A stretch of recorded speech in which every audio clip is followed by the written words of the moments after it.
young and pretty, lost and nowhere to be found. Lee Porter, a 19-year-old Colorado waif of a woman who simply vanished in June of 2014. She was small, but she was feisty. Police launch a massive search in the Denver suburbs. They're still looking for Lee Porter. Friends and family are desperately searching for Lee Porter. And now, more than 2 years later, Lee still not found. Her mother, Renee Jackson, follows her own leads, tramping through the winding, dusty trails of central Colorado with search dogs, ignoring warnings, keep out, private road, it may be your last earthly move. Okay, go find. Good boy. Why come now? Obviously the police aren't searching for her. Because my mama heart I can't accept the fact that I don't know where my daughter is. I can't live with that. Renee, Wendy Kessinger of Canine Forensics, and her dogs are searching here on Deer Mountain. It looks almost a little needle in a haystack. In Cotopaxi, Colorado, population 47. It's claim to fame whitewater rafting through one of Colorado's deepest canyons, Royal Gorge. Cotopaxi's really in the middle of nowhere. It's 3 hours from Denver. It's a mountain town. People live far away from each other. There's barely a stoplight, and the main hangout is a general store, which is also a gas station, and it's also the only restaurant in town. It's also where the vivacious teenager grew up, a future as bright as her personality. She was an amazing young woman, kind of a joker. She loved her brother like crazy. She was very social. She had lots of friends. Among those friends, high school BF Mallory Nixon. She was very outgoing, very bubbly. You know, she could have met someone 5 seconds ago and she'd already feel like their best friend. At Cotopaxi High, Lee is an average student, more interested in the social scene than academics, hanging with the art crowd, deep into electronic music and concerts in faraway Denver. A small-town girl anxious to record her every move on her camera phone.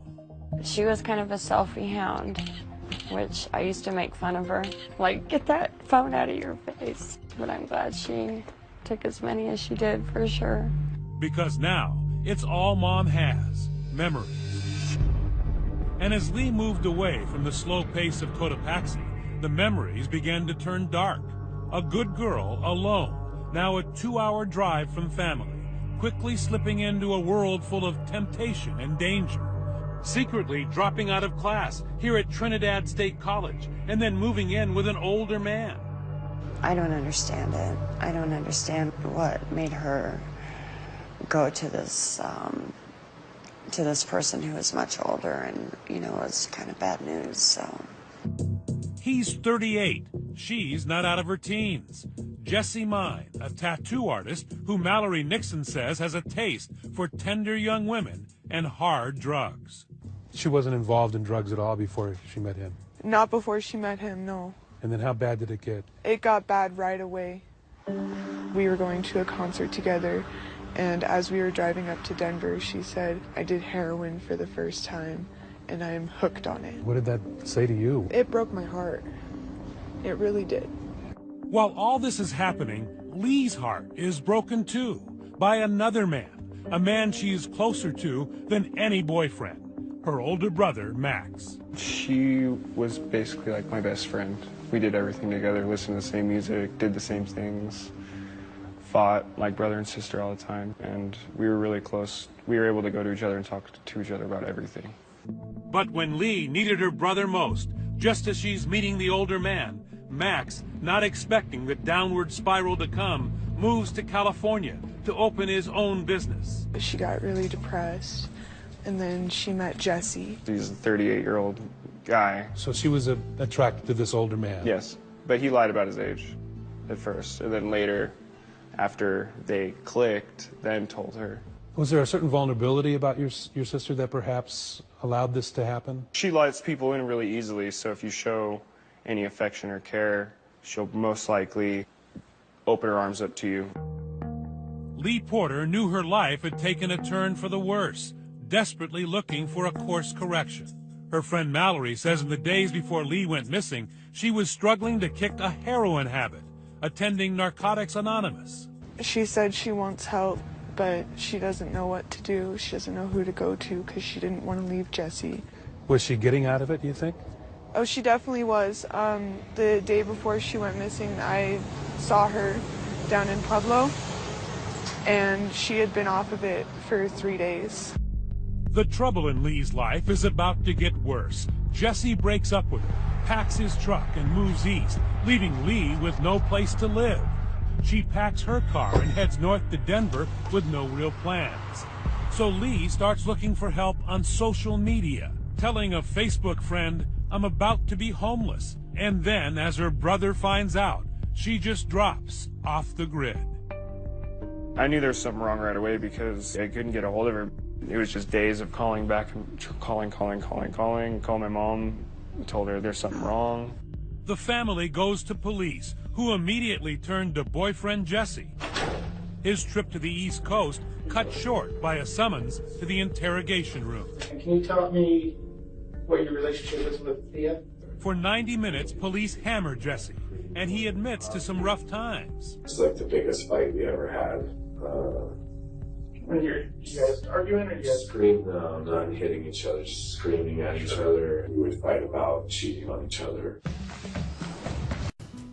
The matching piercings, body art, and heroin, not enough to keep teenager Lee Porter's passionate 6-month relationship with Jessie Mai, nearly twice her age, alive. And I fell in love with her, man. Fell for her hard. Police have some tough questions for Jesse, who tells them in the interrogation room that despite the breakup, he still had plans to marry Lee in the future.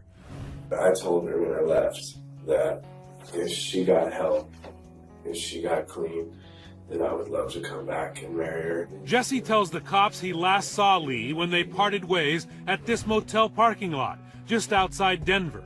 He describes a dark scene, saying Lee was distraught and maybe thinking of taking her own life. She begged me not to leave. She talked about killing herself. She didn't have anything left to live for. He says he was heading to his parents in Maryland to get off drugs. She was off to Denver to crash at a friend's house. But right after they separate, Jesse says something weird and completely out of character happens. Lee, the girl who is always on her phone, suddenly stops texting him. So that first night, I was worried, but not too super worried, thinking maybe she's just mad at me. And then the following day, when Max called me and said, "Yo, dude, where's my sister?" That's when I was like, something bad is happening. Bad because Jesse says Lee always takes Max's calls, no matter what. She would stop during sex to answer a phone call from her brother. Is that right? It was like that. It caused fights a few times. So they would communicate how often? Every day. Jesse appears cooperative in the interrogation, but admits Lee's family has their doubts about him. Max had convinced them all that I was not to be trusted. I was the devil. Back home in Cotopaxi, her mother, Renee, is running down another lead. It's a mom on a mission. Since Renee pays Lee's phone bill, she examines her daughter's call log and begins phoning every number on the list. This one number kept popping up over and over, and it was Christopher Wade, and I had never heard that name before. Christopher Wade, a tall and slender 23-year-old. He too was from Cotopaxi and went to high school with Lee, where he was a top student, but was often bullied and teased. He joined the military in an effort to toughen up. Now Wade is taking jiu-jitsu for self-defense. But talking to Christopher Wade only brings heartbreak for Renee when she learns he's been Lee's self-appointed accountability partner, a kind of sponsor to help her stay off drugs. That was the first time I heard that she had been on the drugs, was from Christopher. It seems Lee might finally have found a safe place. Christopher tells Renee Lee was with him at his apartment the night she disappeared, but that she left abruptly without explanation.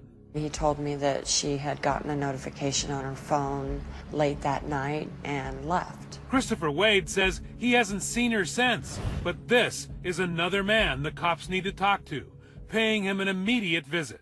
Westminster Police Detective Matt Calhoun is in charge of the case. What does he tell you? They had been conversing back and forth, and he had offered to let her stay at his apartment for a couple of days to try and get her feet under her. Just concerned that Lee was suicidal. Did he seem like he was anxious to help, or? Yeah, he really was. He really wanted to help find Lee, and he's really concerned about her, and he wanted to do anything he can to help us.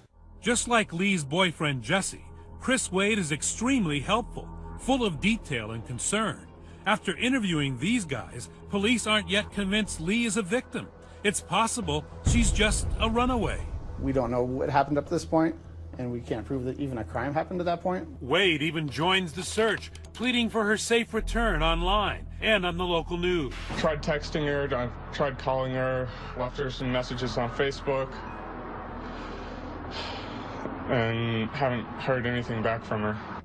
Lee's family is busy too, plastering missing posters all over the Centennial State. Now desperate, they turn to the public to plead for Lee's return. I don't want anybody to hurt her. I just want her to home safe. She's just a little tiny little thing. If she's out there somewhere, to please come home to us. We need her. Everybody needs her. Lee's brother Max is back from California and starting to stew, feeling like the authorities aren't keeping him in the loop. They wouldn't tell us anything throughout this whole thing. They were really vague. No sign of Lee and no leads, until lo and behold, Lee is spotted at a Boston market in line for some chicken. She's in shorts and flip-flops, seemingly unharmed or distressed, but with a mystery man buying her life. Right now, Westminster police hoping you can help find this missing 19-year-old. Missing nearly a week. She hasn't been seen for her family hasn't heard from Lee Porter since Thursday. 7 long days since anyone has heard from Lee Porter. Last known whereabouts, this apartment complex, rented by an old high school classmate and Facebook friend, former military helicopter mechanic, 23-year-old Christopher Wade. Porter and Wade went to the same high school. Porter went to visit Wade at his Westminster apartment and then was never seen again. He seems touched about her disappearance on TV. I don't really have very many friends. Friends I do have, I'm very loyal to. So even losing one is a heavy blow for me. With Christopher's permission, police search his tiny 2-bedroom apartment where he lives with another Army vet, but it's less bachelor pad and more like female repellent. In the living room, video games and soda bottles scattered across the carpet. It's just filthy. There's 2-liter jugs of chew spit, clothes all over the floor, and dishes all over the floor. The kitchen, dried up food, half-eaten takeout, and not a sponge or soap in sight. It was hard to be in that apartment. It smelled pretty bad. But worst of all, Christopher's bedroom, a chaos of clutter. Clothes, coupons, computers, and camouflage cover the floor. It was just in disarray. Twin mattress on the floor with no sheets and then no pillowcase. But amid all the disorder, a key discovery. Glistening through the messy melange, a blade. Now the cops are more than curious, and Christopher has some explaining to do. You can see the little bleach spots on it. It was alongside his bed. He claimed that he cut his hand about a week and a half earlier, and he explained that's why he bleached his knife. So that's when we actually asked him to come in for a formal interview at the police department. Here at headquarters, Detective Calhoun calls for backup, bringing in the grizzled veteran homicide investigator Mike Lynch to get first crack at the would-be cop with a stinky apartment and a story that's beginning to smell just as bad. We move to interrogation room number 2. This is the interrogation room where you got to speak to Christopher Wade. We always put the subject that we're talking to on this side of the table, and then there's 2 cameras, one there and one there. We're forcing you to talk to us. You are going to be free to leave when we're done here. All right. He was a person of interest and possibly being considered only because he was the last person that had been with her. Christopher describes his background in detail. He was raised in a deeply religious household, but he has a pagan obsession, proudly showing police the tarot cards he carries around, even bragging that he did a very revealing reading for Lee. The first thing that popped out to me was the combination of the High Priestess and the Ace of Wands. Usually the 2 of those together will indicate either pregnancy. So you actually asked her about being pregnant? She told me that she had missed her period. The conversation then turns to what exactly was the relationship between the 2 of them. Christopher insists it was totally platonic. He was her sponsor, he says, nothing more. I liked her, and Don't get me wrong, she is a beautiful young woman, but in no way did I make any advances on her whatsoever. Even in the interrogation room, Wade is still helpful. He volunteers information, even points to this Facebook message she sent him. She had just gotten out of a bad relationship, and she wasn't looking for a relationship or anything like that. And I told her straight up, that's fine by me. You'll be the one making the advances, not me. And sure enough, according to Christopher, at his apartment that night, the pretty 19-year-old went after the 23-year-old geek. We were just getting ready to get back into the video game, then she leaned in and kissed me, and I kissed back. What did you think of that? A little unusual, a little odd, because Mr. Wade was a little bit of an unusual person himself.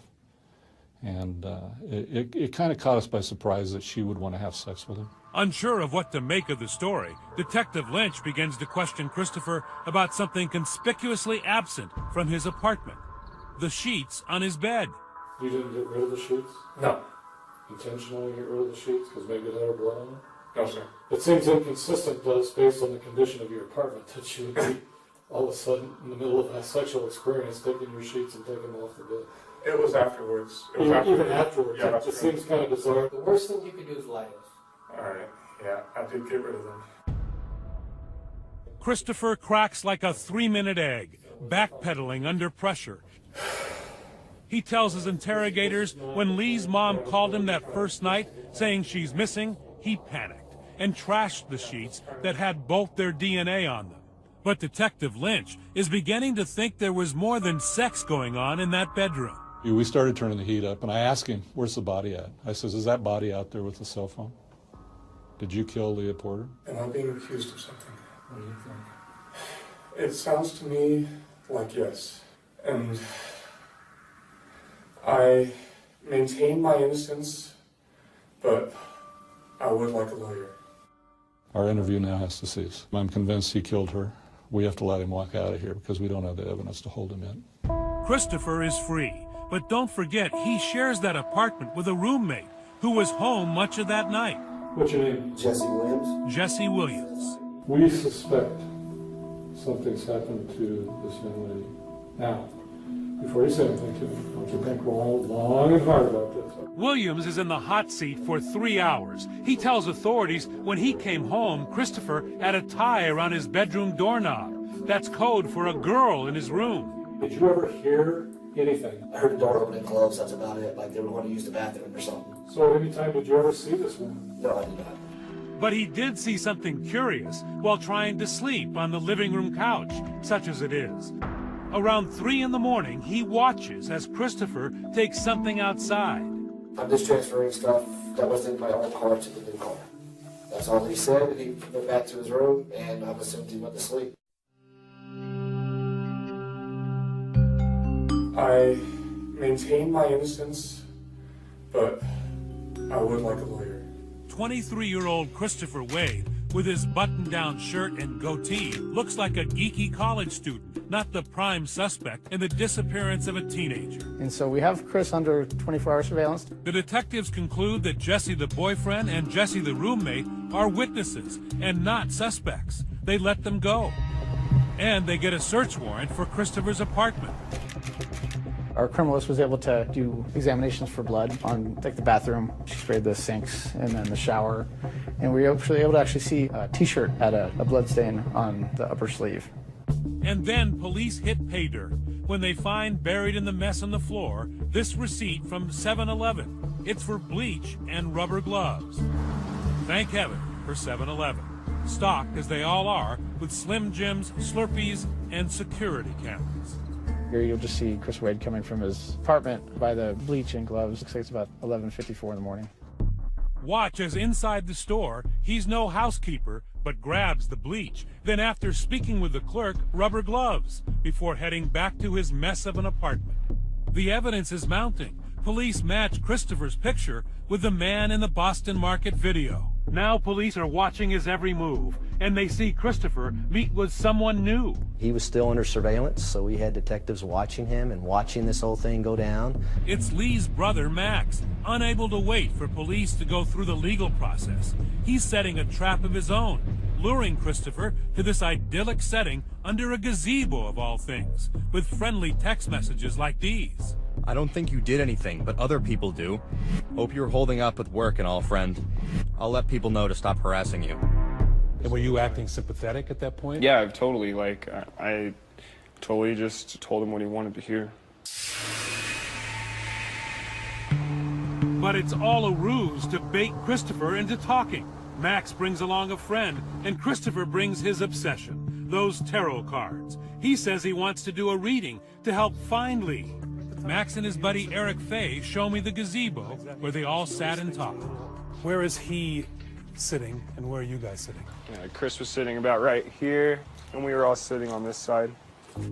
Max is getting impatient while Chris rambles on about those cards. Again, I'm seeing no intention of physical harm towards Lee in this. And then, in a genius move, Max secretly records the conversation on his phone.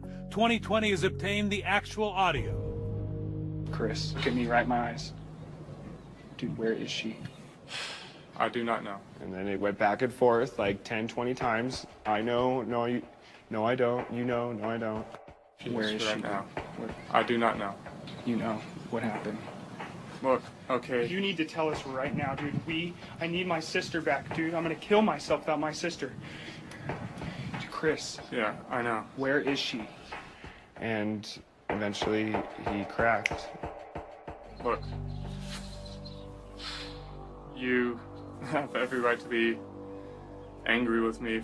You know if she's alive or if she's dead. You know. I do. Christopher, for the first time, admits right here, far from the windowless interrogation room, under the lattice of a gazebo in front of Lee's brother, that he killed the teenager in trouble, claiming he did it in defense, self-defense. They went out to eat, she came back, they had sex, then she wanted drugs, so she took his knife and tried to stab him for drug money. Here are Christopher's own words. I turned, grabbed her, then stepped forward and twisted her around so that her body was in between me and the knife. Then I placed my hand at her throat. I didn't start squeezing until after she kept going. I told her, How "Drop the long knife, did you please." squeeze her throat? Until what happened? I thought that her muscles would relax when she went unconscious, and that I could gradually move the knife away and let her go and let her regain consciousness, but that didn't happen. What are you thinking as this is going on? I flipped out, I freaked out. She wouldn't try to stab me, dude. She would never try to do that. Lying sack. I know you won't believe me, but I will be turning myself in to the police. I will tell them. No, you're going to jail right now. You're going to prison right now. Where do you think you're going, man? Christopher is not going far, unless he has a paddle. The gazebo is surrounded by water. He wants to leave and turn himself into the cops the next day. Max, just hearing a horrific first-hand account of his sister's murder, would have none of that. You think I'm just going to let you walk away and drive away? You killed my sister. No, wait for it. That last sound you heard? That was Max pouncing on Wade and delivering a little brotherly love in the form of a fistful of personal punishment. And I made sure that Max got at least one good shot in on his face before I grabbed him and pulled him off. I wanted to jump over this bench and go at him myself, definitely. But I wanted him to rot more than that. You wanted him in prison? I want him to suffer in there. An amazing scenario that I've never seen in 25 years of being a prosecutor, where a family member confronts a suspect and essentially gets a confession out of the suspect. That's just the beginning. When Max and Eric call 911, they make him repeat the story on tape for a second time, the killer doing the talking. This is something you don't hear every day. 911. Yes, I'd like to confess to a murder. Okay. What happened? The case is for the disappearance of Lee Porter. But surprise, there's no need to summon the authorities. They've been watching the whole time. Detective Matt Calhoun is back at headquarters. And we hear from the surveillance units that Max had just punched Chris in the face. As the cops come out of the bushes, Max is still making calls, this time to his mother. He was hysterical, and he told me that Lee was dead, and that Christopher admitted to killing her. I actually almost wrecked on the freeway. This is her 911 call, a mother in hysterics. Westminster 911, where's your emergency? Oh my God! Ma'am, can you take a deep breath? What's your name? Oh my God! My baby, my little baby! Christopher Wade just admitted he killed her! Did you think at all how amazing it was that your son and other friends were able to get him to say he did it? They cracked the case. They did. Doubt. That's how you get away with murder. Every week, Viola Davis teaches the secrets of crime on how to get away with murder. While in suburban Denver, this real professor hits the chalkboard teaching criminology to would-be police. We teach everything from interview interrogation, report writing, crime scene management, forensics, you name it. So how does that help if someone doesn't want to do good, but they want to do bad? If you want to learn how to clean up a crime scene, some of the challenges police have in making sure that all the evidence is acquired, these are things they're learning. And guess who was in the front row, acing the class? Christopher Wade. He had some amazing analytical skills and was sharp as a tack. Book smart, but oddly unable to connect, especially, Wells says, with half the population. He was challenged when it came to even speaking and finishing a sentence with a young lady. Still, Wells says he was a gifted but awkward student, top of the criminal justice class honor roll at Little Everest College, dreaming of solving tough cases like the one he is headlining now. Police arrested their neighbor, Christopher Wade, for the murder of Lee Porter.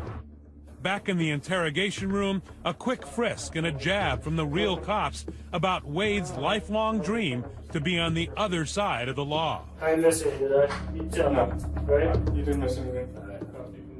Sitting down with his lawyer and the cops he wanted to be like, Wade tells them his story of a struggle. I asked her to stop struggling. A knife and Lee's death. I was the only witness, as well as the person that not murdered her, but was responsible for her death. But what he did afterwards convinces police this was no accident. Wade didn't call 911. Instead, he took steps to hide Lee and the crime that caused her death. I reclothed her, and I placed her on the bed, and then I took a duffel bag from my closet. Wade forced the 98-pound Lee into the duffel, covered her with trash bags, her legs dangling as he disrespected her for a final time. I took her out to the dumpster and I put her inside it. Leaving little doubt in the 2-hour confession, his third in one day, police lock him up. You are going to be taken into custody. I understand. And then they move to the search for Lee's body, critical under Colorado law for a first-degree murder charge. District Attorney Dave Young. Without the body, we can't put together what happened in that apartment. Police are sent out to track the only clue they have. Wade says he put her in a dumpster next to his apartment. Lee's mother took us to it. He says he put her body in this dumpster right here. This awful blue dumpster has become the emotional center of the case for Mother Renee. I do have a pull to this place. Whenever we've conducted searches in this area, I have to come here first because this was the last place my daughter was. Detectives track the trash, find the huge landfill near the Denver airport, very close to the location where Lee's phone last pinged.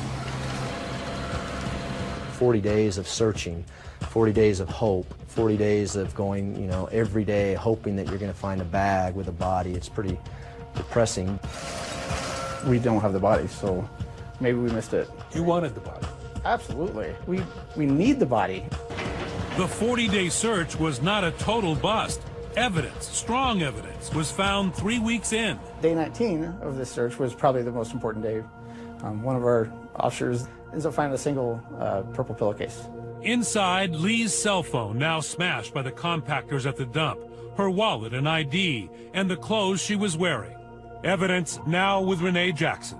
She had it all dry cleaned and put in a box. This is her bag. This was actually one of the things I bought her for her last Christmas. This must be difficult.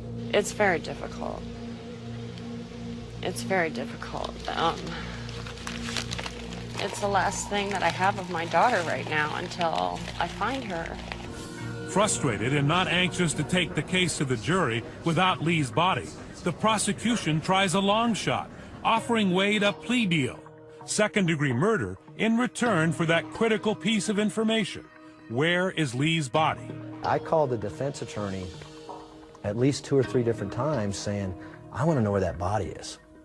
If he didn't put the body in the dumpster, we need to know now. But after the paperwork is signed, Wade simply repeats what he said during interrogation, leaving tough questions for the prosecutor. Why is the deal still good? Why not throw the deal out the window and say, we didn't get the body? We could not go to a judge and say, we can prove that this man's lying to us. We want you to reject this plea bargain. There's no way we can prove that. It's a deal Renee Jackson never liked. She rejects that this could have been an accident and thinks Wade had been fantasizing about raping and killing a young woman for years. I always keep these are original charges. To me, those were still the charges. She has been discarded somewhere, and I feel that way because I know his history. A history confirmed in the police reports. Listen to what Wade's own mother told police during their investigation. She actually admits Wade told her he had planned a murder before. She said that he went out one night to some girl's trailer with the intention of kidnapping her. Wade's military records indicate it's fantasies like this that got him discharged from the Army. They thought that he was going to go cause the death of a girl. So people knew in advance and Yeah, I mean, they just dropped the ball all over the place. And then my daughter was his. Freshly barbered and shaved, prisoner number 170598, Christopher Wade, sentenced to 5 decades in state prison, release date 2062. Time served here, 11 months. He's at the Sterling Correctional Facility. It's a serious prison. It's so secure that we can't even bring our camera in.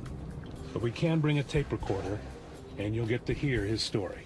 We are granted 3 hours with Wade, who has grown his hair and beard while in custody. He got right to the point.